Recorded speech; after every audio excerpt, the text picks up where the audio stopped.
Good morning everyone. Ito po ang inyong lingkod, si Pastor Ruel Camia po mula po dito sa Winnipeg, Manitoba, Canada para po sa ating pag-aaral ng salita ng Diyos ngayon pong umaga. Welcome po sa Tinig ng Pag-asa.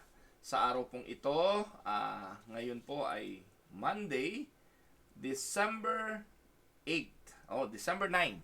So yan, pasensya na po kayo. December 9, magandang araw po sa inyo. Ang biyaya at pagpapala ng ating Panginoon ang patuloy nawang sumagana sa inyong mga buhay. Datnanawa kayo ng pamamahayag na ito na kayo pong lahat ay nasa mabuting kalagayan.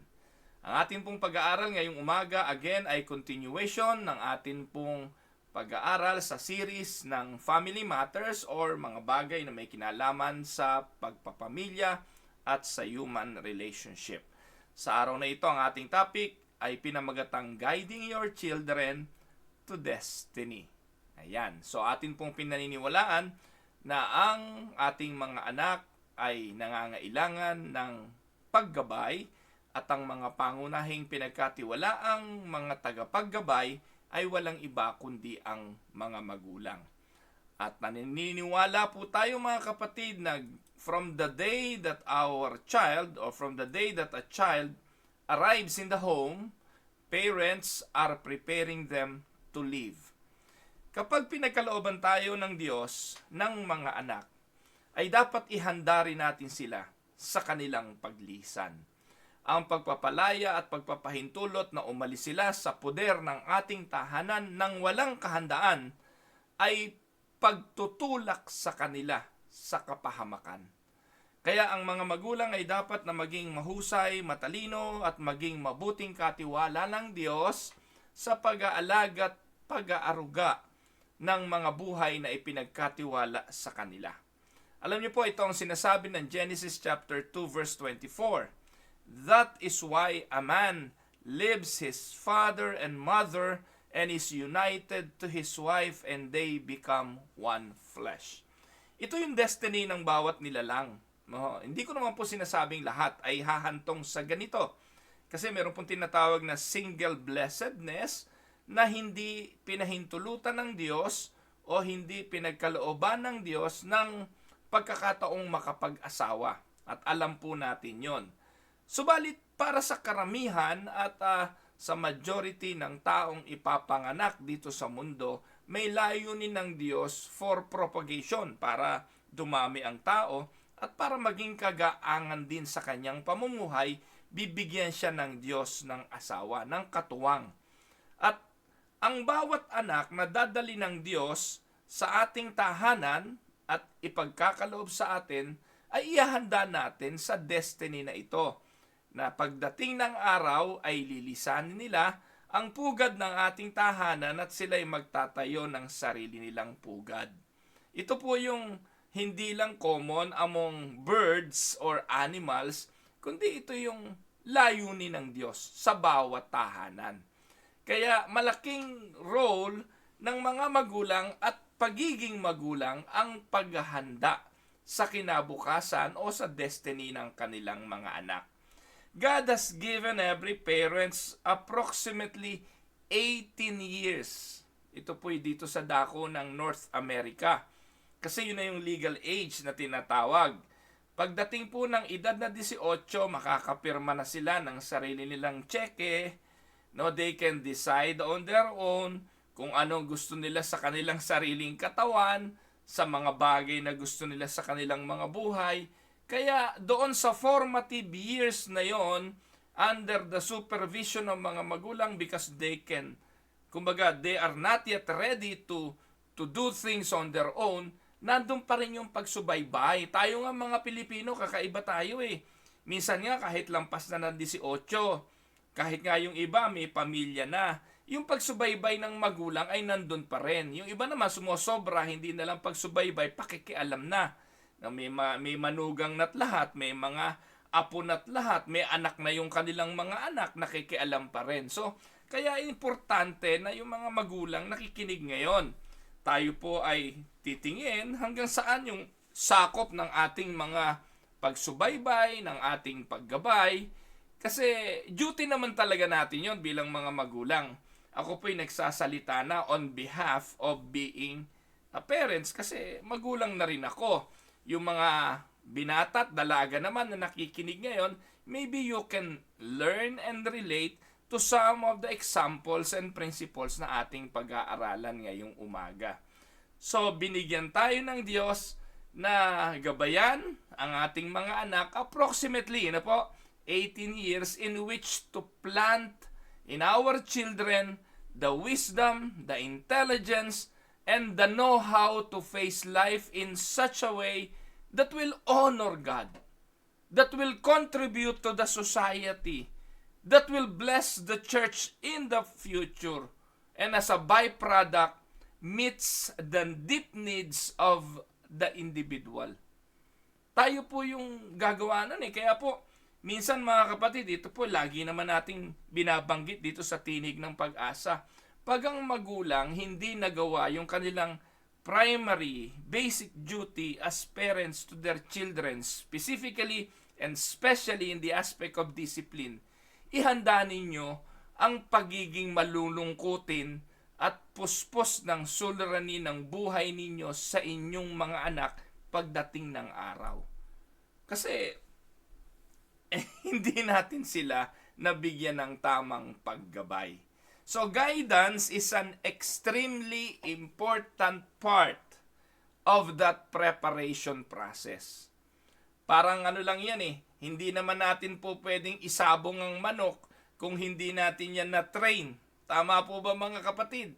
Hindi po, gusto ko pong gamitin yung analogy noong mga sabungero. Kasi nakakita rin naman po ako ng mga sabungero during my time, nung araw, bilib ako doon sa mga sabungero.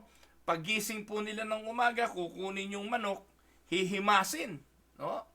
Pagkatapos po, palili pa rin yung manok, hahawakan sa buntot, palili pa rin. Sabi ko, bakit nyo ginagawa yan? Tinetraining yung paa ng manok kasi habang yung paa hawak-hawak sa buntot, pinapagaspas yung kanyang pakpak, walang tigil ng kahig. Para sa naman kako yan, nung bata pa ako, tinatanong ko doon sa mga sabungero, para yung paa bumilis. At pag bumilis yung paa niyan, magaling yan sa pagtama kapag nalagyan na ng tari. So they train the rooster. At inire-ready ito sa sabungan.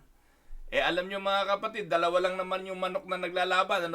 Pero most of the time, ang nananalo, yung mas trained, yung mas matindi raw yung training na pinagdaanan, maganda yung ipinakain, maganda ang conditioning na tinatawag. At ganoon din sa mga boksingero. Wala naman pong boksingero na inilaban mo ng boxing ng walang training, walang jogging, walang... Di po ba? So, ibig sabihin, ganoon din daw ang ating mga anak. Kapag inilaban mo na yan sa buhay, kapag inalpasan mo na yan, and they will live their own life, para din po yung bumangga sa isang pakikipaglaban. Kung hindi mo na train, wala po yung kahahantungan. Babalik at babalik po sa kanilang pugad yan ng duguan, talunan, defeated, at walang magagawa kundi ikaw pa rin ang umaruga pagdating ng araw. Paano kung wala ka na? Paano kung hindi mo na kayang gampanan ang role na laging taga-sangga, laging taga-piyansa, at lagi na lang taga-ayuda sa mga batang ito na tumanda na hindi mo nagabayan at na-train sa tamang pamumuhay. Kaya sa araw na ito, ang ating tatalakayin ay guiding our children to destiny. Let us first consider the word guidance. What is guidance? Kinonsulta ko po ang dictionary at ang sabi po, ang definition ng guidance, una, the act of process of guiding. Ito yung paraan o proseso ng pag-guide. Ano daw yan? The direction provided by a guide. Iyon ang guidance. Ibig sabihin, kung marunong yung nag-guide, mahusay niyang madahdala yung kanyang iginaguide sa proper destination. Yun daw, guidance is the process of controlling the course of a projectile by a built-in mechanism. Alam nyo nung araw mga kapatid, ang digmaan, yung gyera, ay buntalan lang, paluan lang, tapos natuto ang taong gumamit ng mga bagay na sibat, ng kutsilyo, ng itak, ng tabak, at pa-sophisticated ng pa-sophisticated, maging ang digmaan. Ngayon po mga kapatid, gumagamit na ng mga eroplano, mga tangke, no? Dati, di ba? Suntukan lang naman ang labanan ng mga bansa. May mga kanya-kanya lang pamalo, bato, nagkaroon ng sibat, ng pana, hanggang sa nag-evolve ngayon, ang tao gumagamit na ng mga guided missile na tinatawag. Ano ibig sabihin nun?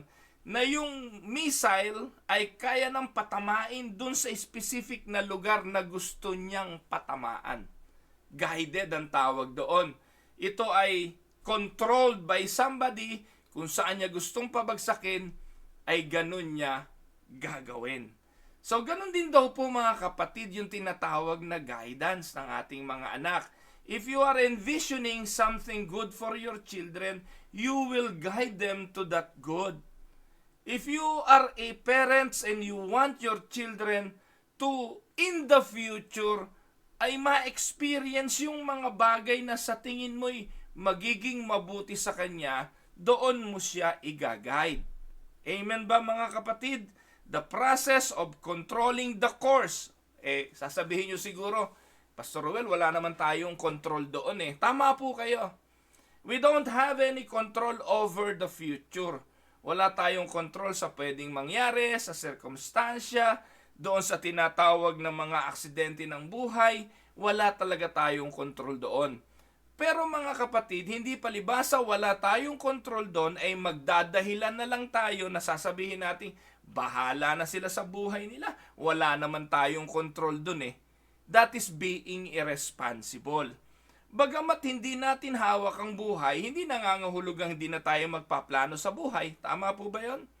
Hindi palibasa, hindi natin tiyak kung meron pang bukas, hindi ka na maghahanda para sa bukas. Naniniwala tayo na may mga darating na mga sakuna ng unos, ng bagyo, ng lindol, at itong mga kalamidad na to, kahit papaano na paghahandaan natin. Tawag doon ay being wise and being anticipating the coming of times and seasons. Ngayon po dito winter na. Kahit anong gawin mo, talaga namang hirap namang paghandaan talaga yan, yung bagsak ng yelo. Pero kung wala kang pala, wala ka man lang shovel o walis na pwedeng ipangwalis ng snow, dadaan ka sa malalim na snow. Pero kaming nandito po sa Canada na ako po'y 12 taon ng sanay dito at nagpapala, lagi pa rin may preparasyong ginagawa pag darating ng season of snow. May pala, may snowblower, at ito po'y nakakatulong. Bagamat hindi mo kayang pigilin yung pagdating ng mga seasons na ganito. Ganon din sa ating mga anak. Iba't ibang karanasan ng buhay, iba't ibang mga pag-uugali, but we can guide them to the direction na iniisip nating makapagbibigay sa kanila ng isang magandang pamumuhay. Upang sa kanilang pag-alis, sa kanilang pugad na ating tahanan, magiging handa silang harapin kung anuman ang ibabato ng buhay para sa kanila. Tama po ba yon? So, in order to understand what guidance is, may mga ilang words na importante nating maunawaan. There are a couple of words that are important to understand. One is the word guide. Ano ba yan? A guide is the one who leads or directs another in his way. Bakit kailangan ng guide? Mga kapatid, kapag kayo'y nasa safari or kayo ay nasa isang lugar na hindi kayo familiar, malaking bagay ang meron kayong tinatawag na guide. Sa tourist nga if you are going to tour a particular place, importante may tour guide, hindi po ba?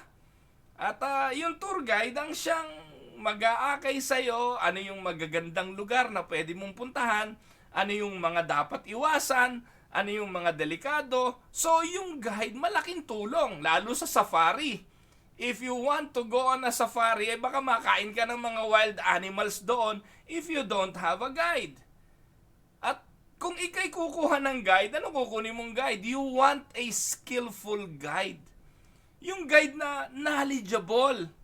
At kung tayong mga magulang ay magiging guide ng ating mga anak, we should be knowledgeable. Tama po ba mga kapatid? Kaya hindi po dapat talaga nagmamagulang ang walang alam. Inaaral po ang pagiging magulang. Inaaral po ang paano maging isang ama at ina. And that is part of being a responsible parents. Because we are guiding these people, these little people entrusted to us by God para makarating sa kanilang proper destination. So yun po yun. Importanteng maintindihan ito. The word guide is one who leads or directs another in his way. Kaya nanay, tatay, ang tawag sa atin na ay guide. A guide is something that provides a person with directional information like a signpost. Ngayon, marami na tayong nagagamit ng mga guide eh. May GPS, may Siri, merong Google Map, merong kung ano-ano pa, may Waze. So nakakatulong na ito. Nakakarating tayo sa destination natin. Pero minsan may mga hindi rin alam ang Siri, may hindi alam ang Google Map. May mga bagay na talagang ililigaw ka pa rin. Kaya importante na yung guide na siyang gagamitin mo at bilang guide, kailangan trustworthy. Dahil kung hindi, ililigaw mo yung mga pinangungunahan mo. Tama po ba mga kapatid? Think of the various directional signs along the way. Bakit naglalagay ng mga directional signs?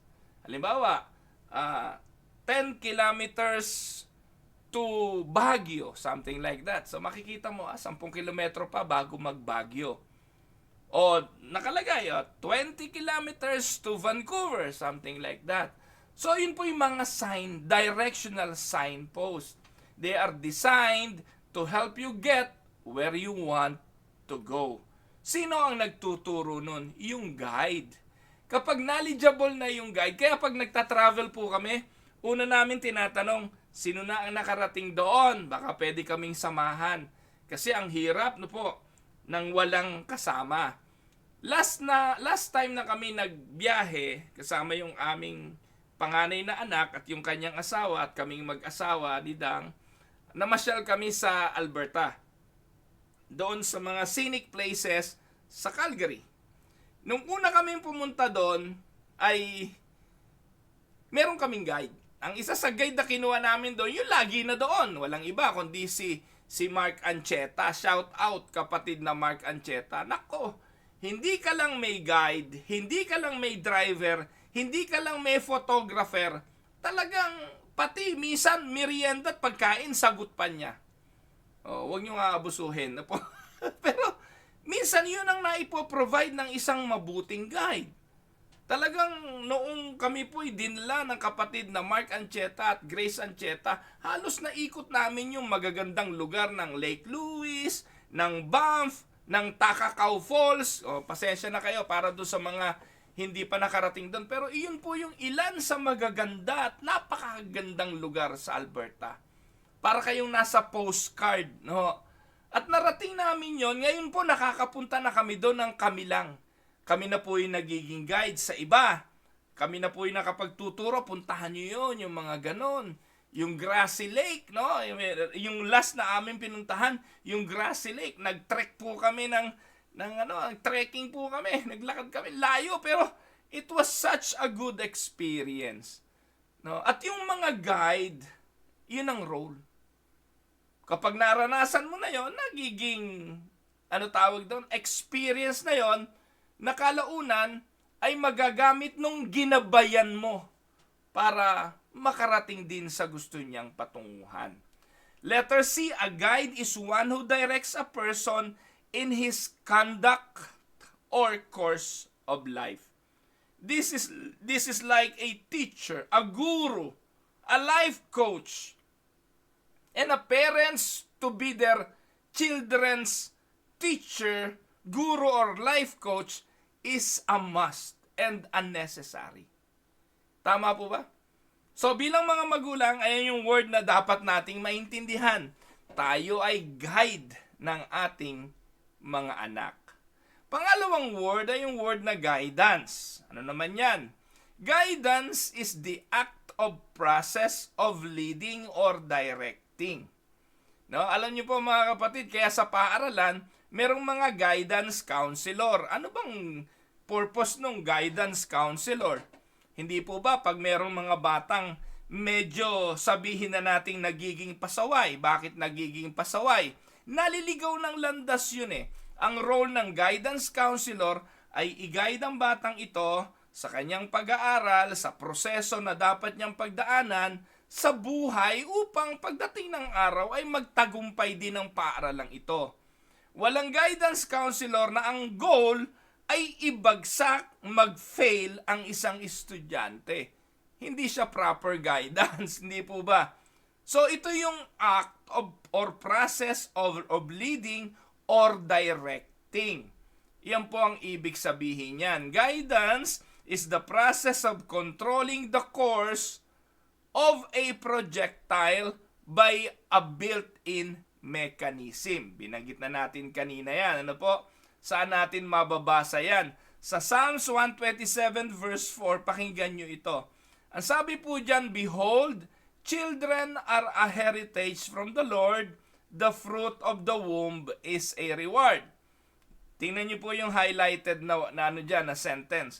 Like arrows in the hand of a warrior, so are children of one's youth. Ito ang paglalarawan tungkol sa mga anak. Katulad daw ng palaso sa kamay ng isang warrior, ganun din ang anak. Ibig sabihin, kung ikay warrior at ikinasa mo na yung pana, alam mo kung saan ito patatamain. Ganun po inilalarawan ng ating mga anak. Ikaw na magulang, kung hindi mo tiyak at hindi mo alam kung anong gusto mong gawin at patamaan para sa iyong anak pagdating ng araw, bahala na. Pumana ka ng nakapikit o ikaw ay pumana ng nakatalikod. Ibig sabihin, bahala na siya kung saan siya tumama. Hindi ganon ang mabuting guidance.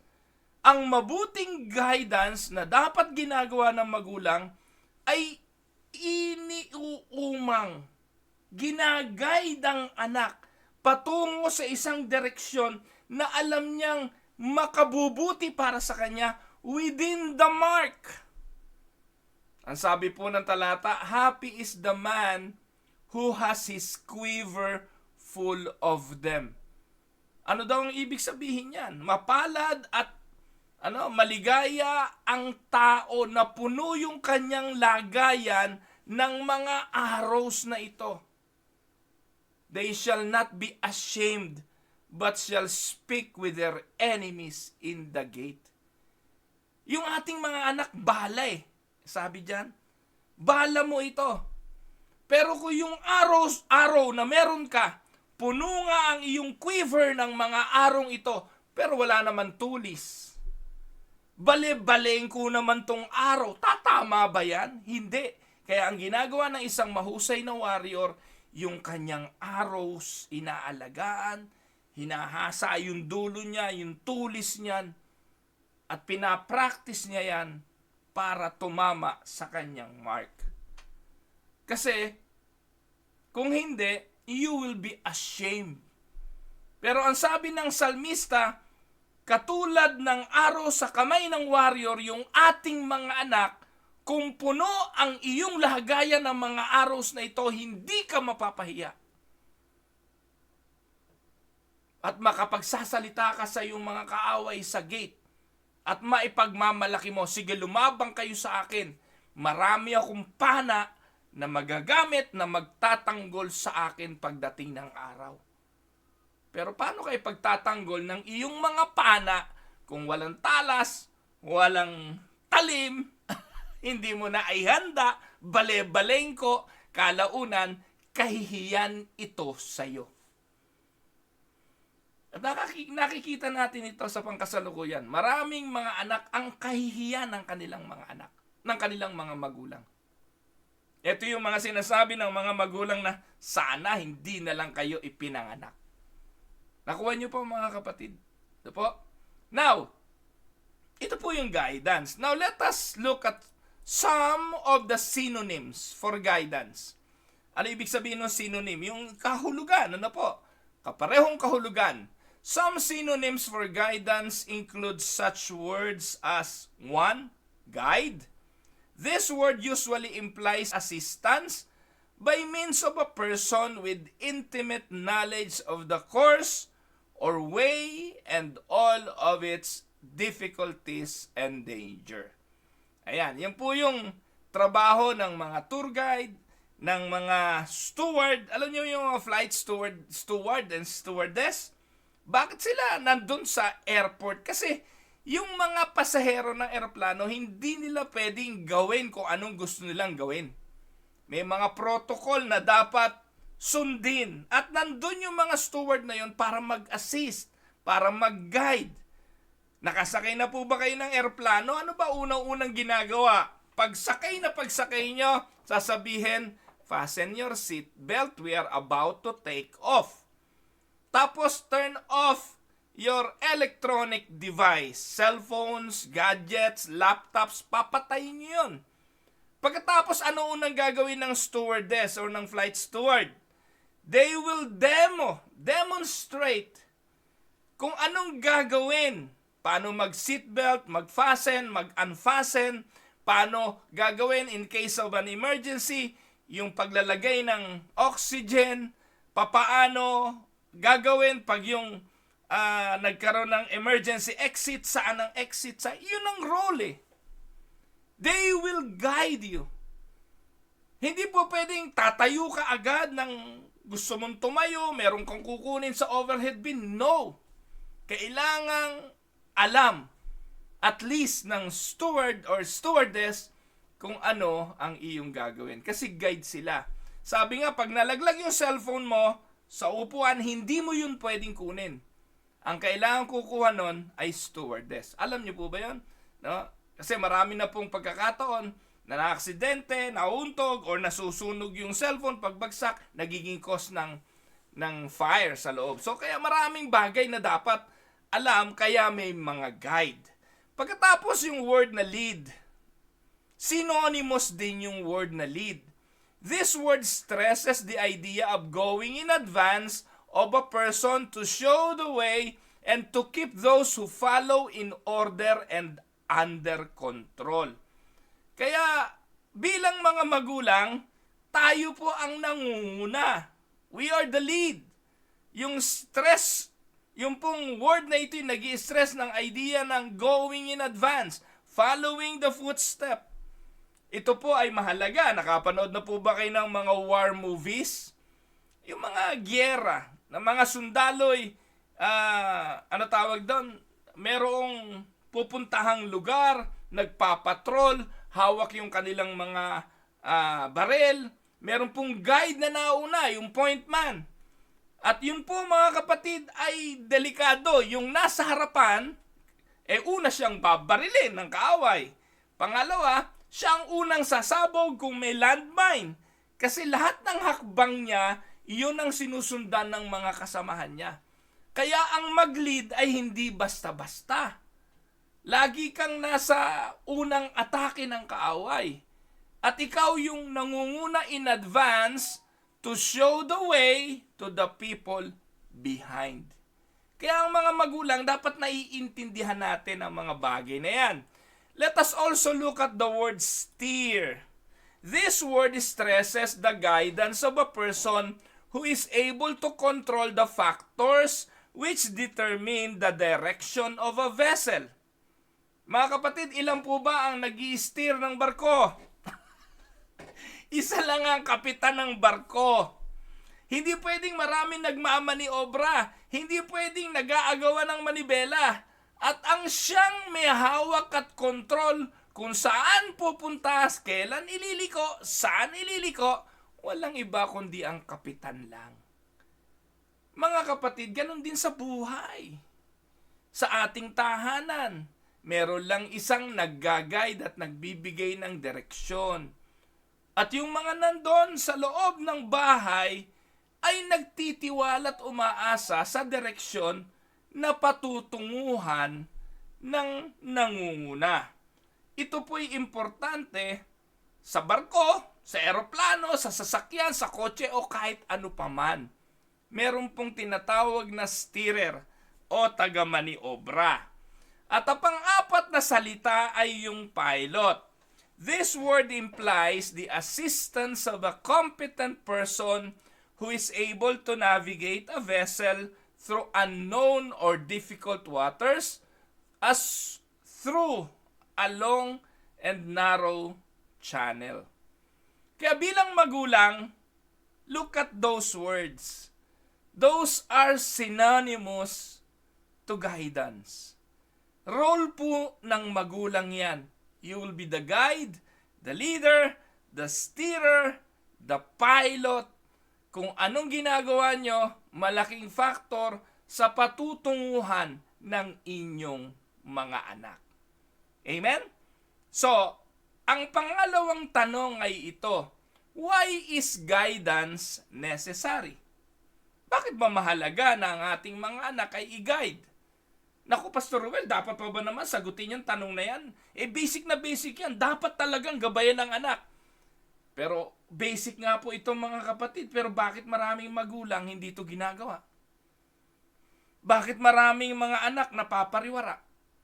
Bakit ang panahon na meron tayo ngayon ay patungo sa pagkakaroon ng maraming tinatawag na delinkwente?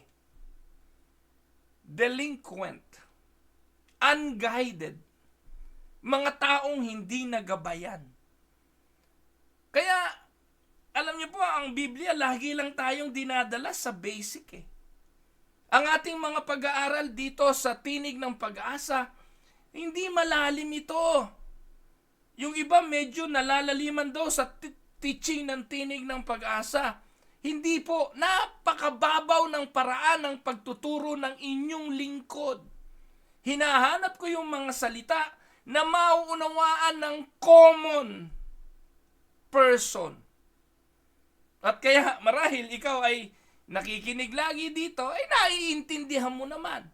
Walang malalim dito. At ang point ko lang mga kapatid, minsan kung ano yung mababaw, yun nga yung hindi natin maintindihan kaya hindi natin ma-implement. And when it comes to guiding our children, totoo na necessary ito. Ang tanong ay bakit? Why is it necessary? Why is guidance necessary? Ang unang sagot dyan, children do not know what is right.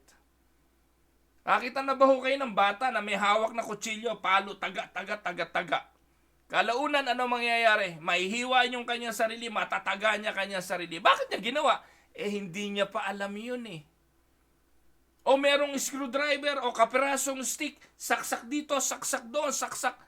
Nakakita na ba ho kayo ng bata na nadala sa emergency dahil kumuha ng holen, ipinasok sa ilong? O ng coins na isinubo at nilunok? Nakakita na ho ba kayo ng ganon? Bakit? Hindi nila alam yun Children always have the tendency to experiment and do things that they don't really know. That is na ito hindi mabuti para sa kanila. Jeremiah 10:23 ang sabi, O Lord, I know the way of man is not in himself. It is not in man who walks to direct his own steps. O Lord, correct me, but with justice, not in your anger, lest you bring me to nothing. Si Jeremiah, alam niya yun na yung tao walang kakayahan sa kanyang sarili na mamuhay sa kanya without the guidance of God. Without proper guidance, mapapahamak talaga. Kaya, dapat natin itong maintindihan. Children do not know what is right. Kaya eto nga mga kapatid, alam naman natin ito Yung mga anak na lumaki sa pangunguna ng kanilang mga magulang, walang guarantee na magiging matino, na hindi mapapariwara. Yung pang walang guidance, nakuha niyo po? Yung pang hindi ginabayan, yung pareho na nga, hindi nag-abroad si nanay, hindi nag-abroad si tatay, pareho silang gumabay sa kanilang anak, nagre-rebelde pa rin eh. You can give me a lot of example. Mag-isip kayo ngayon. Sino yung ginabayan naman? O kilala niyo sa church? Nandun naman sa church, mabuting mga magulang naman. Nagsisimba naman linggo-linggo. Kalaunan, rebelde pa rin yung anak eh. Pasaway pa rin yung anak eh. How much more yung hindi? Yung nag-abroad si tatay, nag-abroad si nanay, inalagaan lang ng lola, ng lolo, inalagaan lang ng... Hindi ko po nilalang yung kanilang effort. Minsan naman, in all honesty, in all goodness, ginagawa naman yun ng mga lolo't lola. Pero hindi yun ang ideal eh. That is not what the scripture is saying. Hindi ang lolo't lola ang tagapag-alaga. Hindi sila yung guide, hindi sila yung steerer, hindi sila yung piloto. Ang itinuturo natin dito, magulang ang gagawa nito. Minsan, napakalungkot. Pinagkakatiwala natin ang steering ng buhay ng ating mga anak sa yaya. Salamat, may mga yaya, pero bakit papasok na magyaya ng anak mo yung yaya? Hindi dahil mahal nila anak mo. Huwag mong paniwalaan yon. Kaya sila nandun, wala silang hanap buhay, napilitan silang maging tagapag-alaga because of money, not because of concern and love. Minsan, pinipilit na lang natin kondisyonin yung isipan natin. Hindi, mahal nila ang anak ko. Mga kapatid, ikaw bilang magulang, ang primarily, merong role na ito. At necessary ito because children do not know what is right. Yung kaya mong ituro sa yung mga anak na gusto mo, dahil kagaya ng pana, gusto mong dun siya tumama, ikaw ang gagawa nun. Kaya mga kapatid, ito po yung totoo eh. Kaya katakot-takot ang bakla ngayon eh. Walang father image. Hindi na ituro yung pagiging ama at pagiging lalaki. Sino nag-alaga? Si yaya.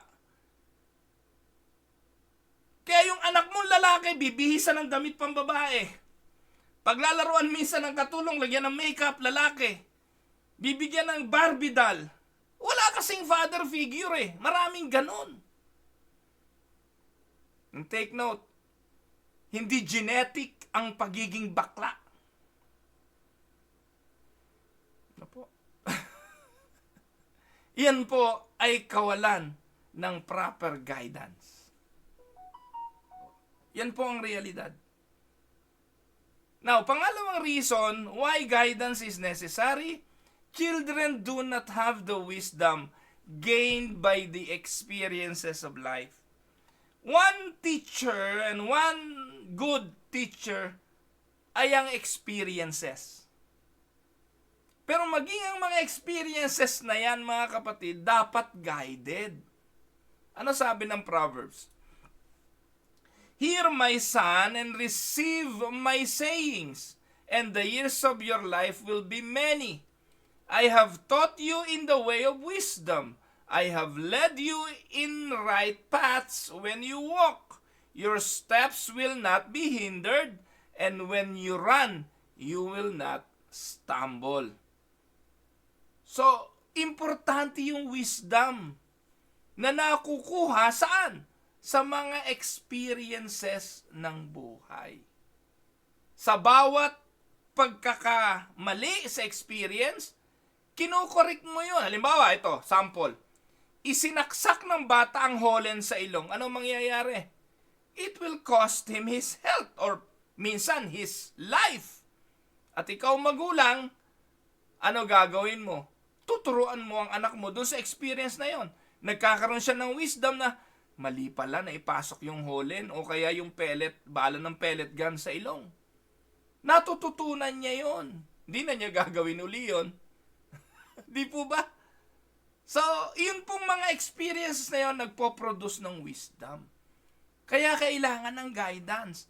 Anak, huwag mo isasaksak yan sa plug ng kuryente o sa socket. Makukuryente ka. Ano kaya yung nakakuryente? Minsan, sinabi mo nang nakakuryente, susubukin pa isaksak para ma-experience ko ano yung nakakuryente.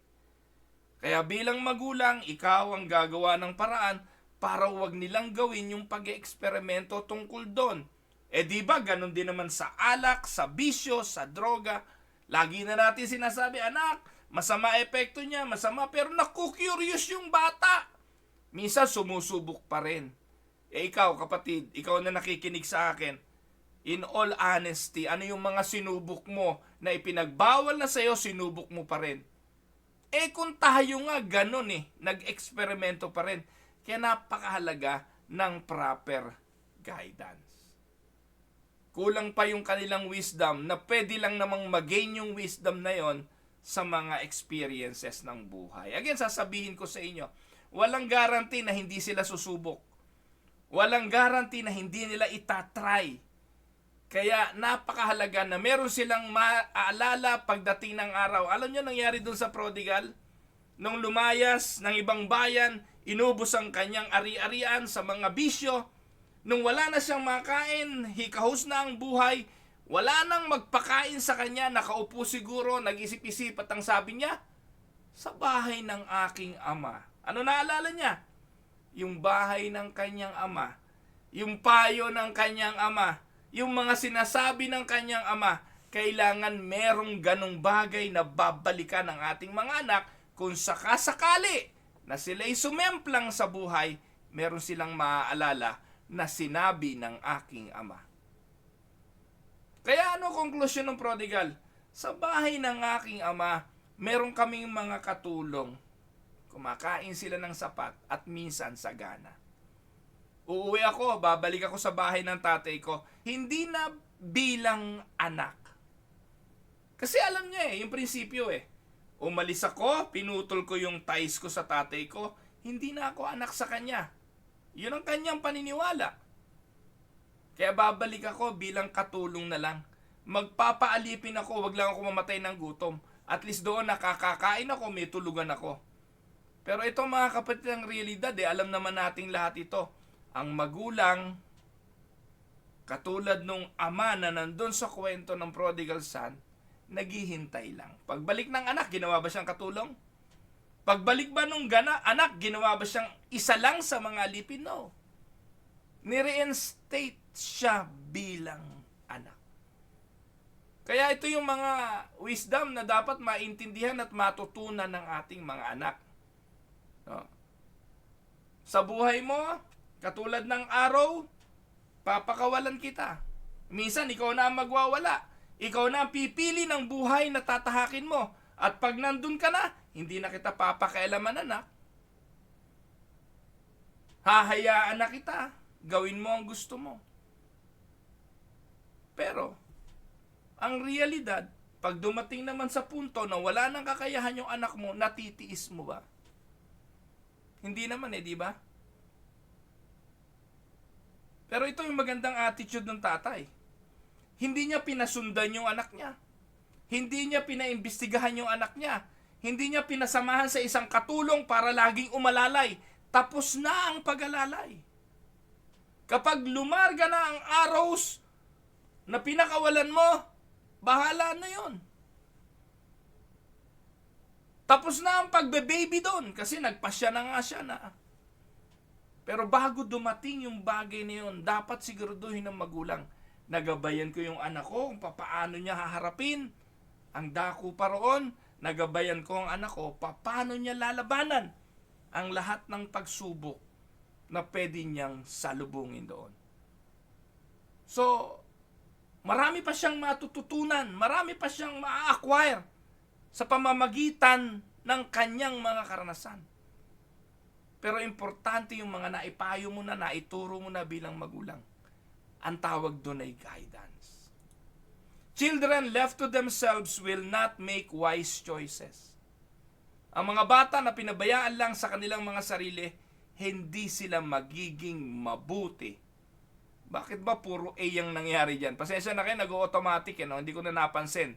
Letter A, children do not know what is right. Letter B, children do not have wisdom gained. And letter C, children left to themselves will not make wise choices. Sorry mga kapatid, mali ang PowerPoint. Yung kanyang bulletin. Minsan po kasi automatic yung PowerPoint eh. So, Proverbs 16:25, there is a way that seems right to a man, but its end is the way of death. Amen? Number 3 question. How does God give direction and guidance to His children? Bakit importante nating alamin ito? Kasi bilang example, wala tayong makikitang magandang basihan, kundi kung papaano ginagay ng Diyos ang kanyang mga anak. Pastor Well, meron bang mga biblical basis ito? Yes.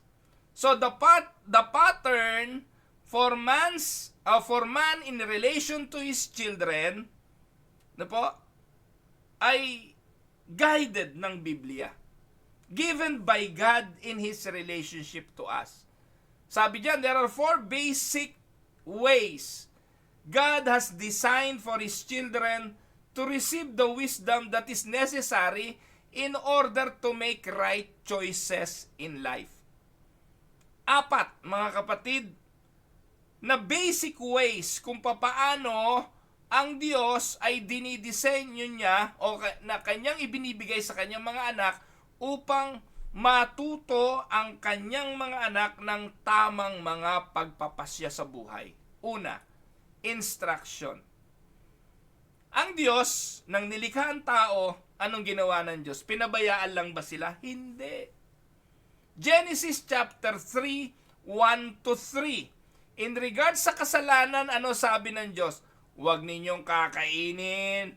No? Lahat pwede ninyong kainin. Huwag lang yan. So, ano tawag doon? Instruction. Dahil ang sabi ng Diyos, sa oras na kinain nyo ang bunga ng punong yan, patay kayo. Ano tawag doon? Instruction.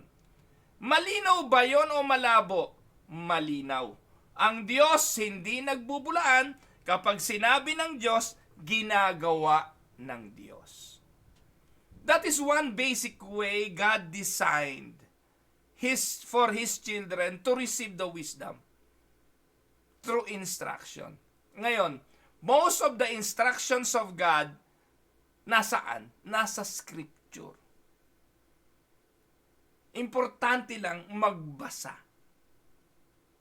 Ganyan po mga kapatid, ginagabayan ng Diyos ang kanyang mga anak. Noon at magpahanggang ngayon. Kaya ano sabi ng Proverbs? No? Let us look at Proverbs 1, 8, and 9. My son, hear the instruction of your father, and do not forsake the law of your mother, for they will be a graceful ornament on your head and chains about your neck. So yan, ganyan po gumagabay ang Diyos. Bawat mga anak, binigyan tayo ng guidance ng Diyos sa pamamagitan ng ating mga magulang. Kaya ang unang first line of defense ng bawat sanggol na isisilang sa mundong ito ay ang kanilang mga magulang. Kung ang instruction ay nakasulat sa Biblia, hindi naman nagbabasa ang ating mga anak hanggat sila'y bata pa. Hindi nila yun malalaman. Paano nila malalaman ang instruction ng Diyos? Sa pamamagitan ng mga magulang. Pangalawa, example. That is also how God trained and gives instruction to His children. God provided an example for man to follow by virtue of who He is. No? Psalms 23, 2 Corinthians 6, ang dami pong talata na ibinigay. Letter C, experience. Pinapahintulutan ng Diyos yung mga experiences ng buhay sa bawat isa sa atin para ating matutunan ang palatuntunan. Like for instance, kay Adam and Eve. God gave opportunity for Adam and Eve to learn by experience in a controlled setting. Tama? Di naman niya pinukpok si Ahas. Pinayagan ng Diyos. Bakit? Doon makikita ng tao ang yung bunga ng kasalanan. Hindi. Sa pamamagitan ng kasalanan, doon makikita ng tao ang habag ng Diyos. Alam niyo, if there is one lesson na nakita ni Adan at ni Eva, it is not the consequences of sin. Hindi yun. Ang nakita po nila ay ang compassion ng Diyos. Yung habag ng Diyos. Without the entrance of sin, men will not experience the mercy of God. Naisip niyo po ba yun, mga kapatid? Kailan nga matututunan ng mga tao ang mercy? That attributes of God, that is a so important attributes. Yung mercy and compassion. Yung habag ng Diyos. Yung awa ng Diyos. Kailan ba binibigay yung awa? Pag mabuti ba ang ginagawa, ibibigay mo yung awa? Pag walang kasalanan, ibibigay mo yung awa? No. Kailan ibinibigay yung awa? Doon sa mga tao na nandun sa sitwasyon na nagkasala, nagkamali, na naghihintay ng kaparusahan. Doon papasok yung awa. At ang awa ng Diyos, ibinigay niya sa tao sa pagbibigay niya ng pag-asa in the future. Nakuha niyo po, mga kapatid, ang tao dapat lahat pupunta na sa impyerno because of what Eve and Adam did. Pero sa Genesis chapter 3 verse 15, binanggit na yung proto-evangelium o yung propagation of the gospel na sa future, sa seed ng babaeng ito, manggagaling ang tagapagligtas na siyang dudurog sa ulo ng ahas. Yun yung mercy. Yun yung compassion ng Diyos. Medyo malalim ng konti yun. Natalakay ko na naman po yun sa maraming pag-aaral ng doktrina dito sa Tinig ng Pag-asa. Dito lang muna tayo sa mababaw. Letter D, failure. God uses the failures of Adam and Eve to show them the cause and effect relationship of sin, to the curse, so that they could learn from each mistake. Yan. So yan din, aside do sa mercy and compassion, natutunan din nila yung epekto ng kasalanan, yung hirap ng consequences, na kung hindi ako titino, hindi ako makikinig, eto ang dadanasin ko. That is how God give direction. Pero sa kabila nun, ano nangyari? Naku, pasaway pa din. Kahit na paalalahanan naman, nakakalimot pa rin. Ganun ang tao eh. Kaya nga sa bansang Israel, ano sabi? Ikwintas mo na sa leeg mo yung utos. Iplasta mo na sa mga pader ng bahay mo. Pag kayo'y nakaupo, sabihin mo. Pag kayo'y nahiga, ikwento mo. Pag kayo'y naglalakad, study the word. Study. Kasi napakahalaga ng mga instruction sa ating mga anak. Now, next question, in what ways do parents provide counsel and guidance for their children? Wala sigurong pinakamagandang example, kundi example na binigay ng Diyos. Now, paano ang mga magulang ay magpo-provide ng guidance? Kapatid, bawat isa sa atin may kanya-kanyang paraan eh. Paano natin ginaid ang ating mga anak? At kayo na rin ang makakadetermine, lalo na yung mga may edad na. Yung mga may edad na. Kayo na rin ang makakadetermine kung kayo'y nagtagumpay o kung kayo'y nag-fail sa inyong pag-guide sa inyong mga anak. Kaya yung mga magulang na nag-iisa-isa na kayo, hindi kayo madalaw ng inyong anak, di man lang kayo maaalala, kayo na makapagko-conclude kung paano nyo sila ginabayan. Yung mga magulang na puno ng pag-aaruga, pagkalinga ng kanyang mga anak sa panahong ito, kayo na rin ang makapagko-conclude kung papaano nyo ginabayan ang inyong mga anak. Ano sabi ng Biblia? Proverbs chapter 5. Paano daw? In what ways the parents provide counsel? 1. By instruction. Ito ang sabi ng Kawikaan. My son, pay attention to my wisdom and lend your ear to my understanding, that you may preserve discretion and your lips may keep knowledge. One way a parents can provide counsel is by giving instruction. Madaling makalimot, pero patuloy na paalala. Bakit ba kailangan ng instruction? Alam niyo mga kapatid, yung mga dito na po born sa Canada, dito na po lumaki, at dito rin nag-aral mag-drive, mas magaling mag-drive. Bakit? Kasi they know the law, they know the rule, pero huwag po kayo magagalit mga kapwa ko Filipino. Yung mga nanggaling ng Pilipinas, merong driving habit na na-develop doon sa bansa natin. Pagdating dito, naku, sila yung mga barumbado magmaneho. Kaya minsan, makikita mo kung saan galing na bansa lalo na yung mga taga East Indian. Nako po, talaga, parang sanay po sa walang traffic light yun Sanay sa walang rule, sanay sa walang guhit na kalsada. Kaya dito, barumbado rin sila. Kaya importante ang instruction Kung gusto mong tumino ang iyong anak, instruct him or her. Maganda sinasabi po ng Kawikaan Ano po? Parents instruct their children on what choices are right and what choices are wrong. They also teach them to analyze the situation to arrive at a wise judgment in the future. This teaching should be happening at all times in the daily course of life.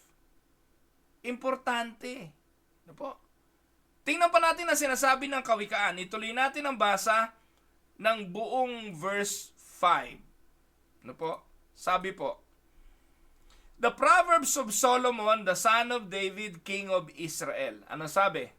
To know wisdom and instruction, to perceive the words of understanding, to receive the instruction of wisdom, justice, judgment, and equity, to give prudence to the simple, to the young man knowledge and discretion. A wise man will hear and increase learning, and the man of understanding will attain wise counsel. Mga minamahal na mga kapatid, the book of Proverbs is written from a father to a son. At kung kayo'y palabasan ng aklat ng Kawikaan, it contains bits of wisdom on a variety of themes. Ito ang mababasa natin sa Kawikaan. 1. How to avoid the pitfalls of immorality and adultery. May sinasabi ang Kawikaan dyan. How to avoid the pitfalls of alcohol and other addictions. Nasa Kawikaan yan.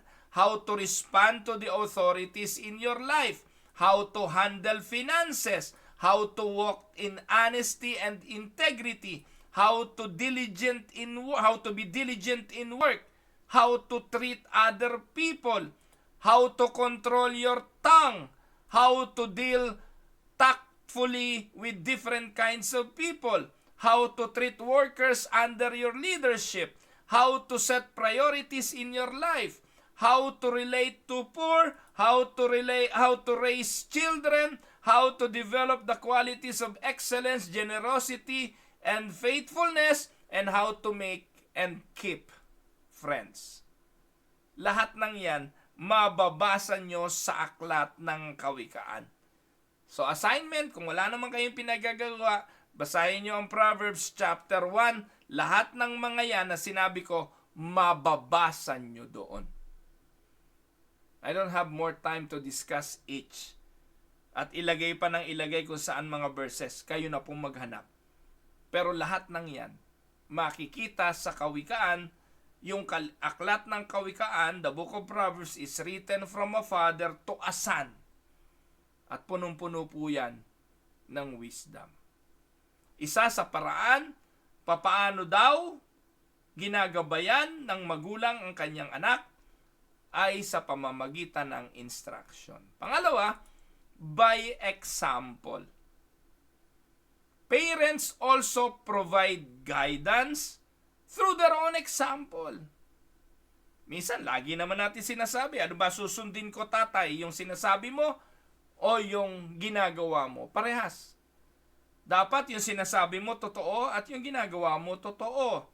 As the parents makes right choices, children are motivated to do the same. Tama?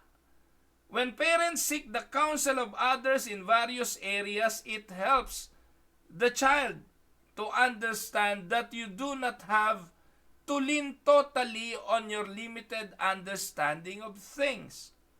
Huwag tayong magdunong-dunungan sa harapan ng ating mga anak na paniwalain sila na alam natin lahat. Magkakaroon sila ng false hope. Magkakaroon sila ng maling pananaw sa iyo. Gaano karaming pagkakataon na sumagot din ako sa aking mga anak ng hindi ko alam eh. Hayaan ninyo at magtatanong ako. Kasi alam natin mga kapatid na unang takbuhan tayo ng ating mga anak. Pero dapat din nilang maintindihan na hindi lahat alam mo. Hindi lahat ay kaya mo. At matuto ka na sabihin sa kanilang, anak, manghihingi ako ng tulong sa iba. Sa ganung paraan, nandun sila sa idea na may mga bagay din silang hindi alam na kailangan kumonsulta sa iba. Hindi huubra na paniwalain sila na they can handle everything by their own. Hindi po yun totoo. Ano po? Kaya mahalaga na ang mga magulang mag-set ng example na ganon. Another method of providing guidance is by asking family members from time to time what their opinion is on matter of decisions or choice. Yun bang minsan tanungin din sila, ano bang masasabi nyo tungkol sa bagay na ito? Ano ba opinion nyo tungkol sa ganito? In this way, you can test their thinking process when it comes to decision making. Amen? Let us see experience. Parents should provide opportunities for their children to gain from life experience by giving them the responsibility of making some of their own choices in areas of personal freedom. Bata pa lang, hinahayaan na yan. Hindi laging sangga ng sangga. Hindi laging ako ng ako.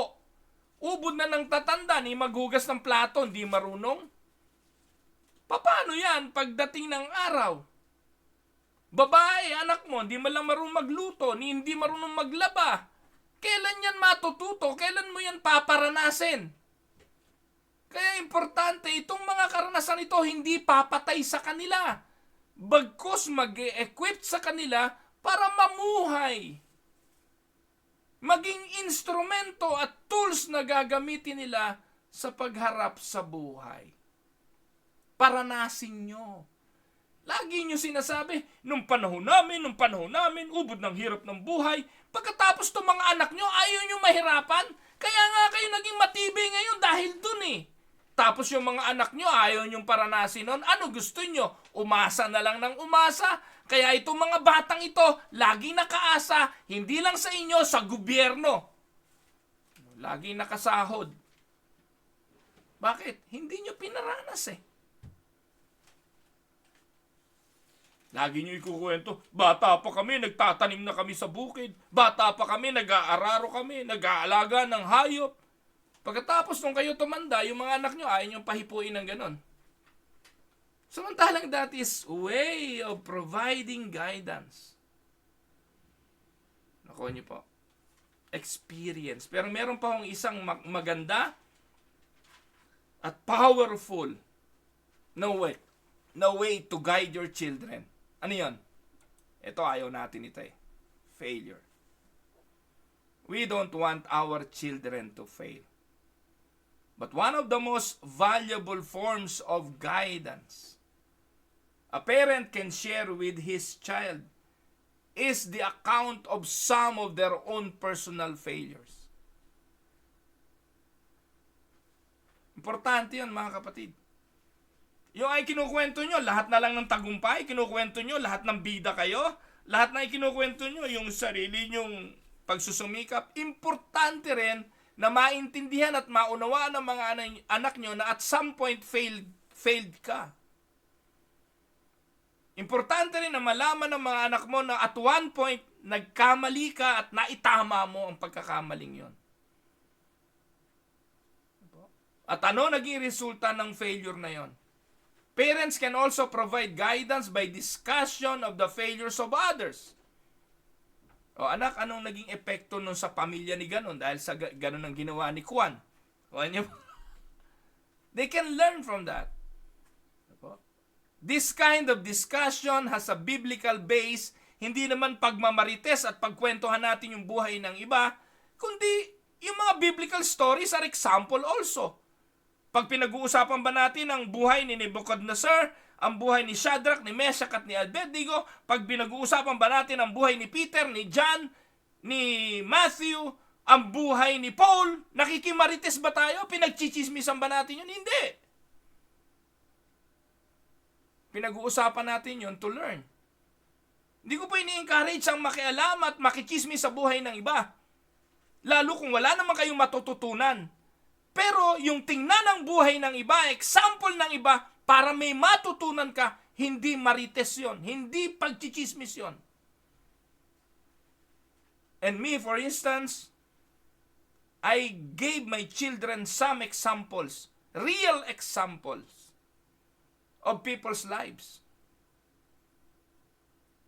Hindi para imarites ko yung mga taong yun sa mga anak ko, kundi katulad, paano ko ikwento si Paul, si Timothy, si Titus, si David, at ang mga failure ng mga taong ito sa Bible, tinuturo ko rin yun to teach my children on what to do in the moment of failures. We can learn from personal failure. Tama? Ano sabi ng Proverbs? The ear that hears the rebukes of life will abide among the wise. We can learn from the failures of others. Proverbs 24, I went by the field of a lazy man and by the vineyard of a man devoid of understanding.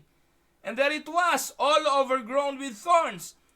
Its surface was covered with nettles, its stone wall was broken down. When I saw it, I considered it well. Look at the Proverbs. Napadaan ako sa taong tamad. Nadaanan ko yung taniman ng ubas ng taong walang pangunawa. Nadaanan ko kung gaano kasukal yung kanyang mga lugar na pinagtataniman. Bagsak yung pader. And when I saw it, ang sabi po rito ni Solomon, I considered it well. I looked on it and received instruction. Ano ibig sabihin yan? May matututunan tayo sa failure ng iba. Tingnan mo ang tamad. Ano matututunan mo ron? Tingnan mo yung mga walang, ano tawag doon? Walang understanding, yung bugalgal, yung makalat. May matututunan ka doon.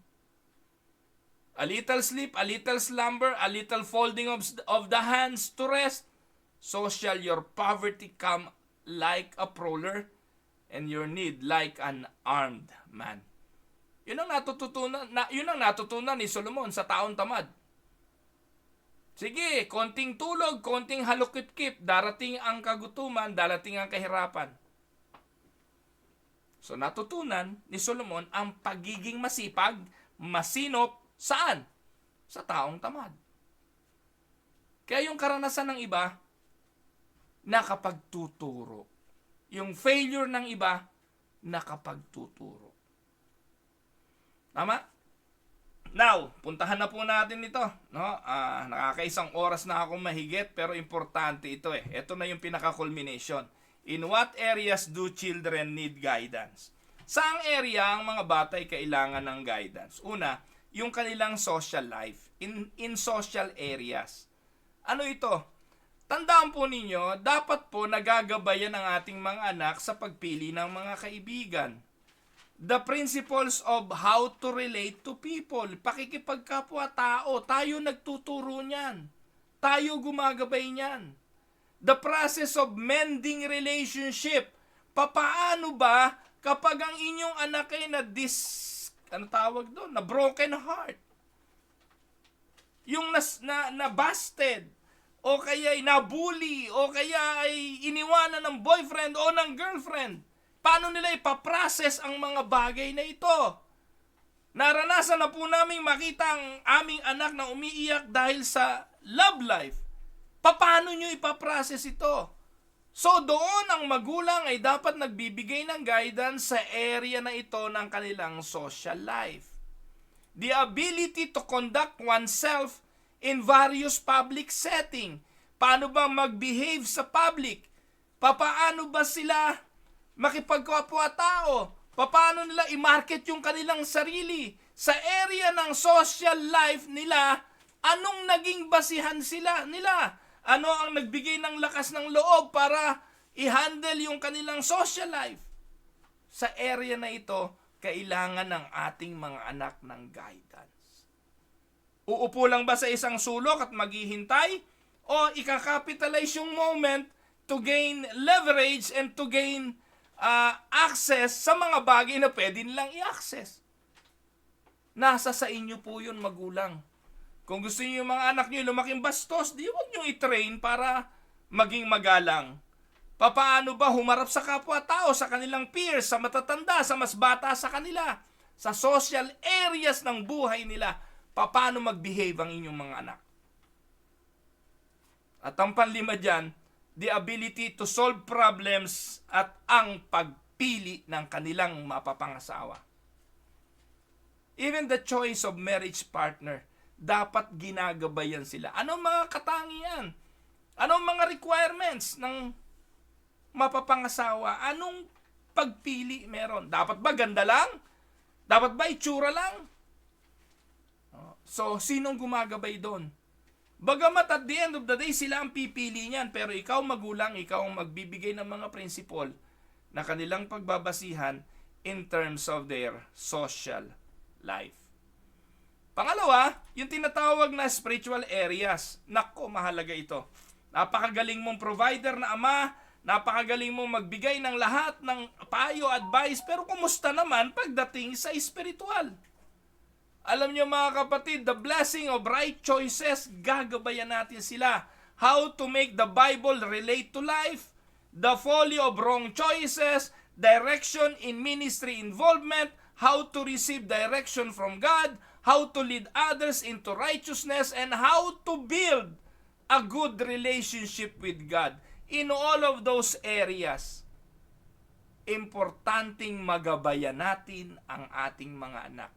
Yang 7 na yan, kulang ang 1 oras ko dyan kung iisa-isahin ko yan mga kapatid. Pero madalian na lang po, kayo nang bahala dyan. Pero sa lahat ng areas na yan, ministry involvement, pagbabasa ng Bible, pananalangin, how to lead others into righteousness, evangelism. Pag hindi nyo po ginabayan ng anak nyo dyan, hindi rin nila gagawin yan. Hindi nila matututunan. Meron po kami bisita kahapon at dinalo kami kasi naalala daw nila kung paano namin sila tinulungan nung bagong dating sila dito, paano namin sila ginaid. May dala po silang regalo sa amin. At I grabbed the opportunity. Sinabi ko lang sa kanila, alam niyo mga kapatid, hindi importante yung ginawa namin sa inyo. Ang importante kung anong gagawin ninyo sa mga anak ninyo. Wag ninyong kakalimutan. Nagpapalaki kayo ng future generation. Palakihin nyo sila. Hindi lang sa mga benefits at pagpapala ng mga material na bagay na dala at bigay ng Canada. palakihin nyo sila sa larangan ng mga bagay na espiritual. Importante yun. Letter C, kailangan natin silang gabayan in the personal areas of their life. Ano yan? Tamang paggamit ng oras. How to maintain good health. Ito, failure ko to mga kapatid eh. Kasi una, hindi ako naging magandang halimbawa sa mga anak ko sa pag-aalaga ng kalusugan. Ako po 40 years old pa lang, diabetic na. May mataas ang cholesterol, hypertensive. Pagkatapos may sleep apnea. So, yun po yung aking mga health problems. Dahil po nakita ng mga anak ko yun, so ganun din po ang nangyayari. Si Yenyen ko po, hypertensive, diabetic na rin. At ina-associate ko yon sa aking pagiging hindi magandang example sa kanya sa pagpili ng diet, sa pagkain, kung ano-ano pa. So, in the personal areas of life, it is also important that we help and guide our children. How to view oneself. Alam mo mga kapatid, kung paano mo tinitingnan ang sarili mo, ganun din titingnan ng iyong mga anak ang kanilang mga sarili. So if you want to build confidence on your children, have confidence. Yung tipong lagi ka na lang nakamukmuk, lagi ka na lang walang kumpiyansa. No? Takot ka sa job interview dahil mahina ka mag-English. No? Alam niyo mga kapatid, yung tapang mo natatransfer sa anak mo. Yung kumpiyansa mo natatransfer sa anak mo. Yung lakas ng loob mo natatransfer sa mga anak mo. Kung paano mo tinitingnan ang sarili mo, ganun din nila titingnan ang kanilang mga sarili. You need to guide them. How to face fear of the future. Paano haharapin yung takot ng bukas? May tapang ba sila sa bukas? May tapang ba sila sa kung ano man ang pwedeng mangyari? Gabayan ang ating mga anak sa kanilang personal na buhay. Nagbibigay ba tayo ng guidance, ng visions, ng dreams, ng idea na anak, after 5 years, ano ka? Bukas makalawa, ano ka na? Ano na pamilya mo? Ano na ang mga anak mo? It is very important bilang magulang na atin ding bahagi rin tayo sa development ng kanilang personal life. What about the vocational life? Career. How to enjoy your work. Alam ko wala naman akong tamad na anak. Alam ko yung mga anak ko, mga bata pa, alam nilang dumiskarte para magkapera. Alam ko, driven sila ng passion to earn. Matagal-tagal na rin po mga kapatid na hindi ako nagbibigay sa aking mga anak. Matagal-tagal na rin hindi kami bumibili ng damit ng mga, di ba usually, taon-taon pag Pasko, ibibili mo man lang ng damit, ganito, sagot mo yon. Pero darating pala yung panahon na hindi ka nabibili nun. Ngayon po, hindi, by the way, nung isang araw bumili kami ng misis ko ng damit para kay Bunso. Birthday niya kasi. Pero mga kapatid, talaga hindi ko po alam yan eh. Ako po hindi ako marunong yan. Hindi ko alam ang sizes, hindi ko alam ang gusto. Hindi ako maasahan dyan. Palibasa, hindi rin naman ako gift person. Hindi rin ako mahilig bibili para sa sarili ko eh. Kaya, yung para sa iba, hindi ko rin alam paano ibili yung iba. Si Dang, hindi ko yan naibili ng kahit ano na damit na gusto niya. Kung ano gusto niya, bili niya. Pero sa akin, wala po siyang maasahan kasi hindi ako marunong nun eh. Pero pagdating dun sa areas of work, dyan I can help my children. Paano maging masipag sa trabaho, wag late, wag tamad, wag magpabaya. Nakikita ko po yan sa aking mga anak ngayon. How to choose a career, how to find a job, should I go to college, and if so, where? How to discipline oneself in school or work, hindi ko po yan problema. Hindi po ako nagka-problema dyan kasi bata pa sila. Alam na nila ang importansya ng edukasyon at ang importansya ng tamang karir. Yan po ang vocational areas and how to avoid becoming a workaholic also. Ayan. Now, saan pang area aside sa vocational? Ito po mahalaga mga kapatid, yung tinatawag na moral areas. How to handle yung thought life. Yung kanilang mga imaginations, yung kanilang pag-isip, yung kanilang mga sex life. What is sex all about? Ano yung appropriate age na dapat dinidiscuss? Pag nag-eksperimento na ng mga bagay na sexual, dapat po ay nababantayan and how to recognize and avoid moral pitfalls. Matatanda na nga ho itong mga anak namin pag magbibiyahe po ito, lalo yung pangalawa, kung saan na po ito bumibiyahe. Naka 360 po yun, yung 360 ginagabay, nasan ka na ngayon? Nakikita namin kung nasan ka na. Matatanda na po. Inaalam pa namin kung nasan sila to guide them. Isang beses pumunta ng Thailand. No, alam namin ng Thailand, no? Marami diyan mga prostitution, yung mga ganon, alcohol. At pag-uwi niya, dami niyang kwento. Nako, inalok po ako ng mga ladyboy. Mga Pilipinong ladyboy. Mga kapwa natin Pilipino, nasa Thailand, mga sex worker. At lalaki na nakabihis babae. So, yun. Kinuwento niya sa amin. At nakikinig lang kami. And they know. At this point in time, they know their limitations on alcohol, on moral issues. No. Hindi ko na problema ngayon yan. Mga anak ko po lampas na dun sa 18 years. Ang bunso namin nag-celebrate po noong December 5 ng kaniyang 20th birthday. Kaya, in essence, wala na pong minor dito sa bahay namin. They can sign their own checks. Kung tutuusin, dapat po independent na silang lahat. So, moral issues, dapat gabayan. Letter F, financial areas. Ayan, sa pagdating sa pera, how to handle money. Hindi po yan tinuturo para pagdating ng araw ay makinabang ka. In all honesty, hindi po obligasyon ng mga anak namin na bigyan kami. In fact, alam yan ng panganay ko, hanggang sa nag-asawa yung panganay ko, di ko natandaan na ako, binigyan nun na tayo, bili mo nga na ganito. Wala! Hindi po ako naghihinanakit. Pero pinalaki namin silang ganun eh. And their role right now is for their children in the future. Siguro ngayon, yung minsan lalabas, tay, sagot ko na to, akin na to. Ako na ang babayad. O nung araw, nung panganay ko, sagot niya yung internet. Ngayon, minana nung pangalawa, sagot din niya internet. Kasi mas marami gamit niya sa internet kaysa sa akin. Kasi siya dito nagtatrabaho, kailangan niya internet.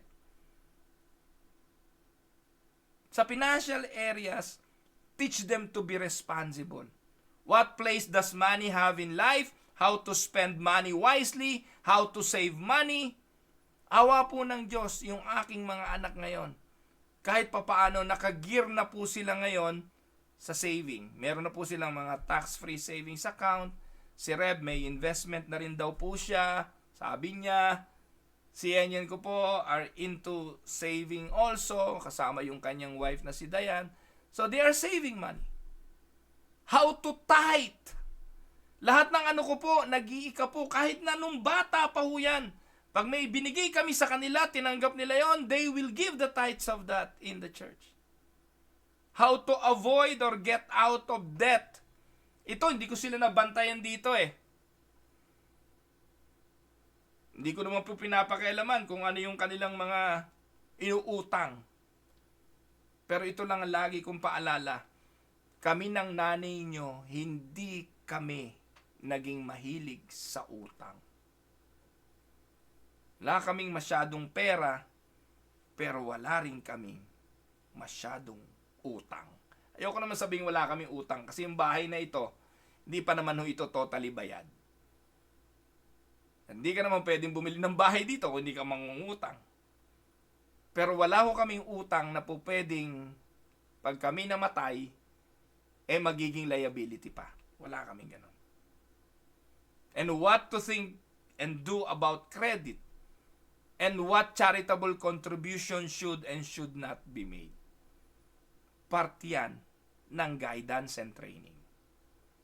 At panghuli, physical areas. Yung value ng recreation, masyadong addicted sa mga games, paano mag-exercise, yung how to maintain self-discipline in eating and habits. Nabanggit ko na po ito, medyo talo po ako dito. Ito yung hindi ko po masyadong natutukan. And obvious, yung follies of drugs and alcohol abuse, yan po ay nagabayan ko sila dyan. Kaya mga kapatid, the focus of guidance in the home is on values, on principles and methods. From birth to marriage, the parents provide guidance as to the right value system and specific practical steps on how to reach any valuable objective. Parents are the chief source of counsel for their children. They cannot afford to leave that responsibility to others or wait always for the child to come and ask for it. Dapat ikaw ang tagapanguna, magulang, inuunahan mo na bago pa mangyari ang ano bang bagay kesa maging huli ang lahat. Ito po ang inyong lingkod, si Pastor Ruel Camia po mula po dito sa Winnipeg, Manitoba, Canada, para po sa ating pag-aaral ng salita ng Diyos dito po sa Tinig ng Pag-asa. Pagpalain po kayo ng Panginoon.